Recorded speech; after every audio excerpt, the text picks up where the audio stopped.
Roses are red, violets are blue. I'm sick of JoJo Siwa. Are you? I did my best to refrain from talking or making a video about JoJo Siwa, but y'all, literally every time I cannot get online, it doesn't matter the platform, without seeing JoJo Siwa everywhere. I should've known better. I wasn't ready to say I was a bad girl. I was a bad girl. I did some bad things. I wasn't ready to say I should have known better.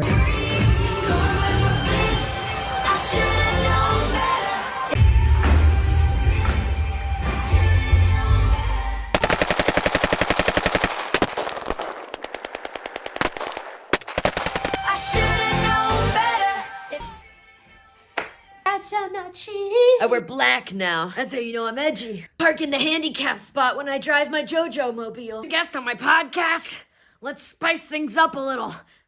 My ex. I'm not gonna lie, I think my favorite thing about this whole JoJo Siwa rebrand is the memes. I was first introduced to JoJo Siwa like via the internet and television a couple years ago when she was on the Dance Moms. And that was a while ago, but y'all get the gist. And the thing about it, she was always getting screamed at, but she was always like this little like bubbly girl with like the big bow in her hair, and like that's how we knew her as, just like that little shit entitled brat with the big bow. She was on the Logan Paul's podcast Impulsive a while ago, and it was one of the cringiest things I have seen other than this whole like rebrand.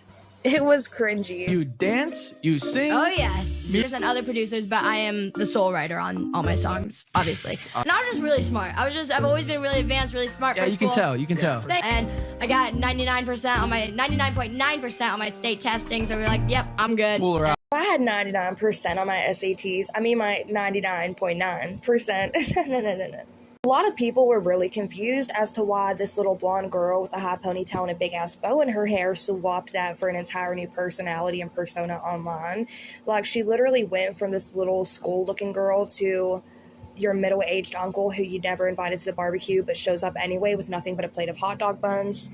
This was a really calculated rebrand because the Rolling Stones had wrote an article kind of exposing her mistreatment of people in her band whenever she was in that little like whatever you want to call that band she was in. And after this article came out, the whole rebrand like was in full transition at that time, and a lot of people were saying it was super calculated and she was really just doing this whole rebrand to get people talking about that. So when you search her name, all these crazy videos and mockeries of her pop up of this whole rebrand to Gene Simmons, and attention would go away from that Rolling Stones article, and it really worked. A lot of people didn't even notice that article and just noticed the rebrand.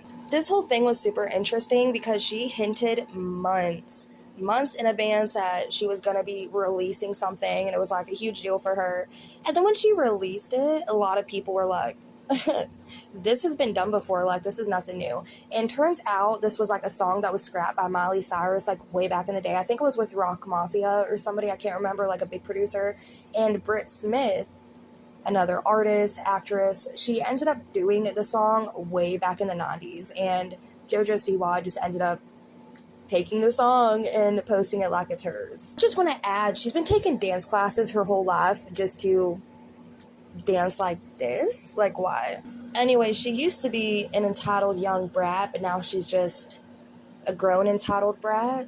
Did people in the world have come up to me and been like, what you're doing right now is so right. It is so right. It is what the world. So anyways, she's doing the rebrand. She's done it.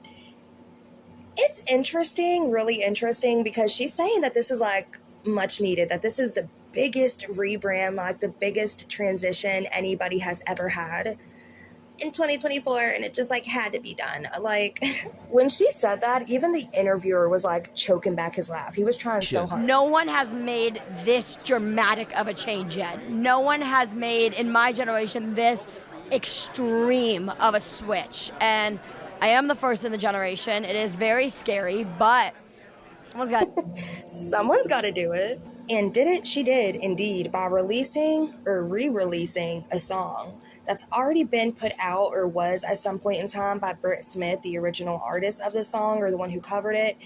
And it's interesting that she's saying how she writes all her own songs, she does this, that, and the third. She's like the mastermind, it's about her ex, all these little personal details for it to not even be her song. Like, she kept saying she just wasn't ready to say she was a bad girl and how she did bad things, and like she really related off like it's all about her. Like, she made this song, it's about her transition, the things that she's recently went through.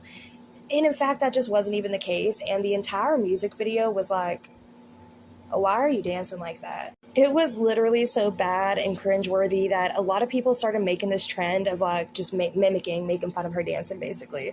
I don't know what she was going with this whole rebrand thing idea, other than just to cover up what she's done in the past. And it's very it's off-putting. And she's making such a big deal out of it because this little girlie who grew up in Bose she's like, oh, I say the word bitch in the song, and it's like such a big deal. People are afraid of things they don't know. Things can be scary for people. New things can be very, very scary. But I think that creating art is such a special, special thing. And I'm very lucky that I'm one of the people in the world that gets to... That get to what? Get away from this horrible article from the Rolling Stones because you did this horrible rebrand that everybody's been mimicking and making fun of online. Okay, but this whole song, she's trying to pass it off saying like it's this big deal, it's this newfound thing that nobody's ever damn done before, and she's just like the first of her generation to ever do something this crazy, this wild. She said bitch for the first time. I know, it's wicked. It's a wicked ride for JoJo Siwa. You know, I don't want to be ignorant to the people who do enjoy this song. I just want to say that music is a form of art, and art is subjective to everybody. Everybody has different styles and appreciates different things for what it is, but she's not the first to do this crazy rebrand idea. Like, there has been so many people prior to her, especially even this year, and she's acting like it's like this huge crazy thing. No one nowadays makes major music videos like Gaga did back in the day, Britney did back in the day. The world is just scared of new, scared of People art. don't like change. People don't like change, they don't. I'm not afraid to make art. I'm not afraid to give you change. I'm not afraid to make you question. Not being rude, but sorry, I had to wait till everybody in my household had left so I can make this video, because I will not subject anybody to this garbage. But you guys, because I love you guys, so here we are.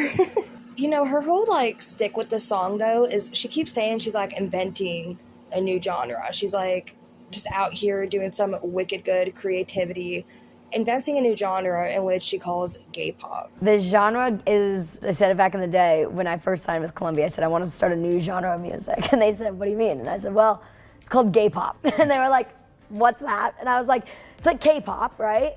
But it's gay. You know, the whole thing with that is she's come out before. She said that she is gay, and there's nothing wrong with that at all.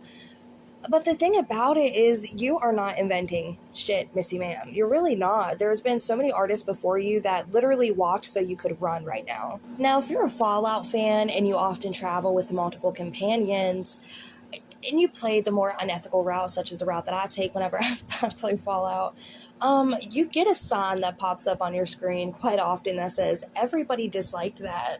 And that's what happened to the whole community whenever JoJo Siwa came out with a statement that she's inventing gay pop, because they were like, are you blind? Like, you did not invent this. This has been out. And a lot of people were like actively turning against her for this. And then she did this like pop-up interview with TMZ where TMZ basically was like, here's a shovel, please continue to dig your grave. And that's exactly what she did. I think I just want to make it more clear that gay pop is a genre.